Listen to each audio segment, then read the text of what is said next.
Hi friends, welcome to my channel. இன்றைக்கி 3C balls recipe எப்படி பண்ணலாம் அப்படிங்கிறத பார்க்கலாம்.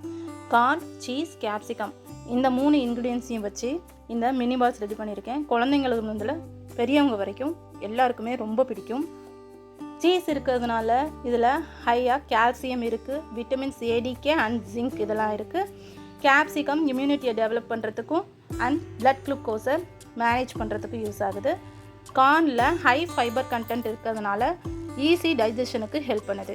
ஸோ அதனால் இது மூணுத்தையும் நான் யூஸ் பண்ணி இந்த 3C மினி பால்ஸ் செஞ்சுருக்கேன். அதுக்கு ஒரு கார்னை வேக வச்சுட்டு நான் காமிச்சிருக்கிற அளவு அந்த கார்னை நான் வேக வச்சு மிக்சியில் போட்டு அரைச்சி எடுத்துக்கிட்டேன். கொஞ்சமாக பட்டர் ஊற்றி அதில் வெங்காயத்தை வதக்கிட்டு அதுக்கப்புறம் கேப்சிகம் சின்ன சின்னதாக வெட்டியிருக்கேன்.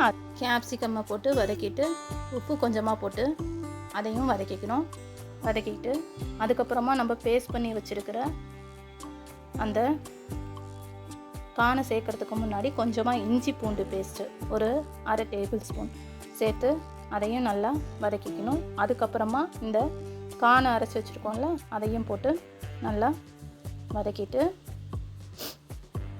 கொஞ்ச நேரம் வதக்கினா போதும்.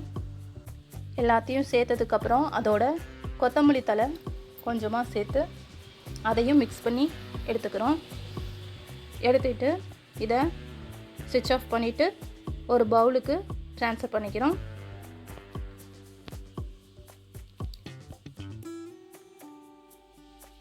பவுலுக்கு ட்ரான்ஸ்ஃபர் பண்ணிவிட்டு அதோட நம்ம இப்போ சேர்க்க போகிறது இடியாப்பம் மாவு ப்ளஸ் கார்ன்ஃப்ளவர் ரெண்டுத்தையும் சேர்க்க போகிறோம்.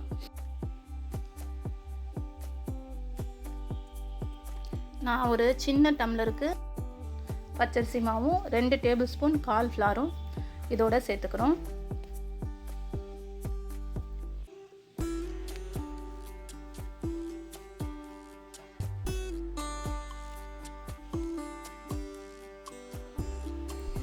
பச்சரிசி மாவையும் கார்ன்ஃப்ளவரையும் சேர்த்து நல்லா உருண்டையாக உருட்டி அதுக்குள்ளே சீஸை வச்சு நம்ம என்ன பண்ண போகிறோம் அப்படின்னா உருண்டையாக பிடிச்சி எண்ணெயில் பொரித்து எடுக்க போகிறோம்.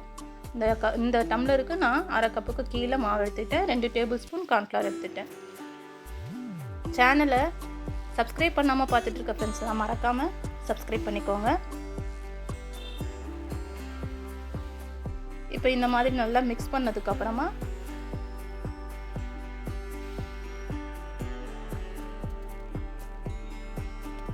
அதோட கொஞ்சமாக காரத்துக்கு மிளகாத்தூள் சேர்த்துக்கிறோம். மிளகாத்தூள் தேவையில்லைன்னா சும்மாவே கூட இது பண்ணிக்கலாம். இப்போ இந்த உருண்டையாக உருட்டி தட்டையாக தட்டி எடுத்துக்கிட்டு அதோட சீஸை உள்ளே வச்சு ப்ரெஸ் பண்ணி நம்ம ரவுண்ட் ஷேப்புக்கு கொண்டு வந்து எல்லாம் ரெடி பண்ணி வச்சுட்டு ஒரு பேனில் எண்ணெயை ஊற்றிட்டு இந்த பால்ஸ்லாம் ஒன்றா நம்ம இதில் ஃப்ரை பண்ணி எடுக்க போகிறோம்.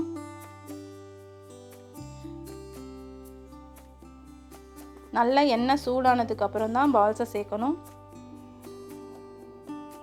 இப்போ எல்லா உருண்டையும் ரெடி பண்ணி எடுத்தாச்சு.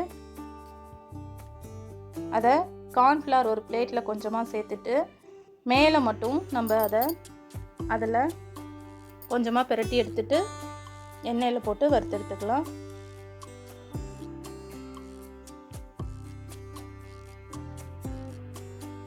எண்ணெய் நல்லா சூடாயிடுச்சு. இப்போ நம்ம உருண்டைகளை சேர்த்து கொஞ்ச நேரம் விட்டு உருண்டைகளை திருப்பி போட்டு வேக வச்சு எடுத்துக்கிறோம்.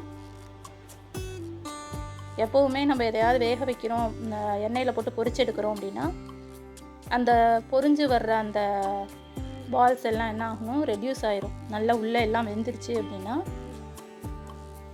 இந்த முட்டையாக எண்ணெயில் வர்றது எல்லாமே கொஞ்சம் அடங்கிடும். அதுக்கப்புறமா நம்ம பொரிக்கிற ஐட்டத்தை வெளியே எடுத்துக்கலாம்.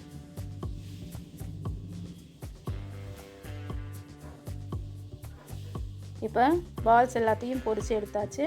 இதோட டேஸ்ட்டு வேறு லெவலில் இருக்கும். பிள்ளைங்கள்லாம் ரொம்ப விரும்பி சாப்பிடுவாங்க. நீங்கள் எவ்வளோ செஞ்சாலும் டக்குன்னு எல்லாமே காலி ஆயிரும். எல்லோரும் கண்டிப்பாக இந்த ரெசிபியை ட்ரை பண்ணி பார்த்துட்டு கமெண்ட் பாக்ஸில் கமெண்ட் பண்ணுங்கள். இந்த வீடியோ பிடிச்சிருந்தா லைக் பண்ணி ஷேர் பண்ணுங்கள். சப்ஸ்கிரைப் பண்ணாமல் பார்த்துருக்கிற ஃப்ரெண்ட்ஸ்லாம் மறக்காமல் சப்ஸ்கிரைப் பண்ணிக்கோங்க. Thank you friends. வேறு இன்னொரு நல்ல வீடியோவில் மீட் பண்ணலாம். பாய்.